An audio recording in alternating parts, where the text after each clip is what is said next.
Hello, I'm Steve Sugg, sales recruiting expert and author of the book, Can They Sell? Welcome to my sales recruitment video blog, 5 minutes of learning to hire the best salespeople. Recently, my wife asked me, why is it so difficult to understand why people don't get along? I told her this is a similar question that sales managers ask me all the time. Everyone wants to know why people do the things they do. They want to know, why are people so different?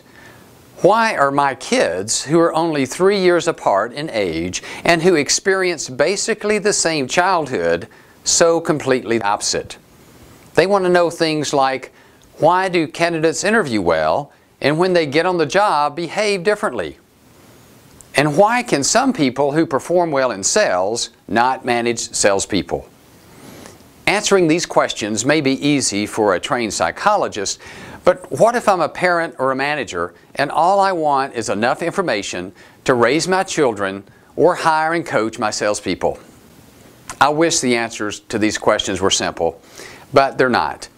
One thing I've learned in life is if something like recruiting salespeople or getting along with your spouse is hard to figure out, then there's no simple answer. And gaining the knowledge you need to fix complex issues is not easy. In other words, there's no magic formula for understanding human behavior.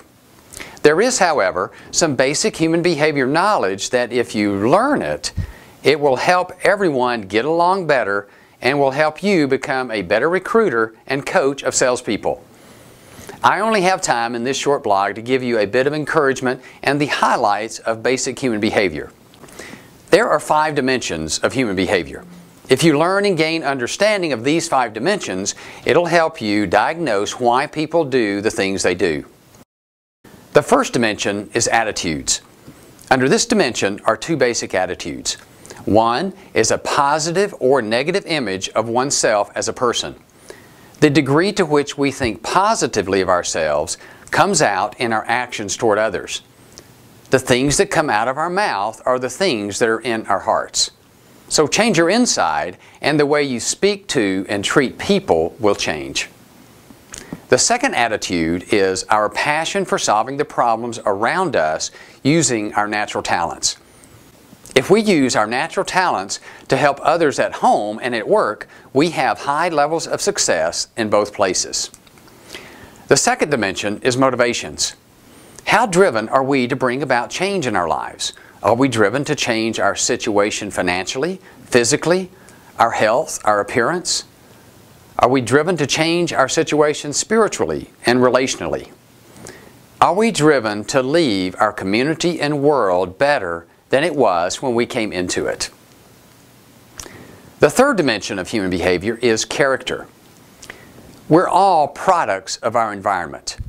Character is formed in varying degrees in our environment, from teaching from parents and mentors, our educational experiences, our job and life experiences.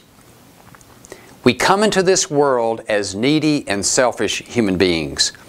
Aristotle said it best. A baby would strangle his mother for his milk if his arms were not so short and uncoordinated. The right combination of teaching, praise and approval, discipline and disapproval will bond us to these 4 character traits: honesty, work ethic, concern for others, and accepting responsibility for the outcomes of our actions. The fourth dimension of human behavior is personality. Where character is formed in our environment, personality is genetic and changes very little over time. Our personality largely determines how we react and perform in our environment.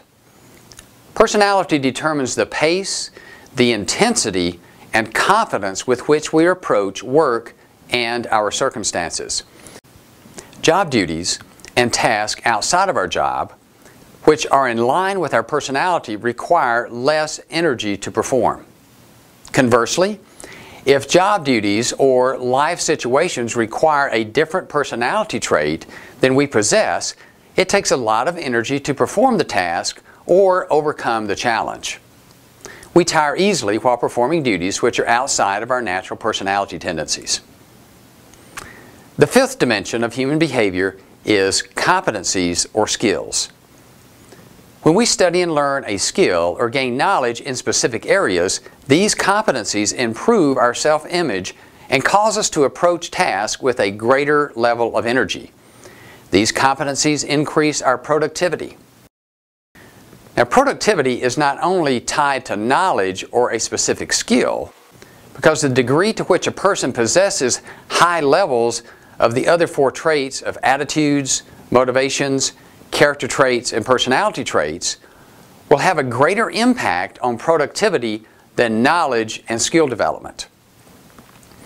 In addition to these 5 dimensions of human behavior, here are a few other principles that I've found to be extremely helpful in getting along with others and developing deep, lasting relationships. The degree to which you love others is the same degree to which you will be loved by others. Listen more than you talk. Avoid the extremes. Avoid too much work or too much play. Too much exercise or too much rest. Don't eat or drink too much. Avoid the extreme of becoming too emotionally involved with others or caring too little. For every hour of TV you watch, read for an hour. Focus on growing spiritually. This helps us keep all things in perspective. Learn that it takes less emotional energy to lose an argument than to try to win it. Remember, to an observer of 2 people arguing, it's hard to tell who's the greater fool. Spend time thinking about this statement. Selfishness impoverishes. Thank you for joining me. See you next time on the Can They Sell video blog for more sales job recruitment training. As always, please leave your comments below and forward this video to anyone who will benefit. Now go enjoy recruiting the best and have fun in the sales interview.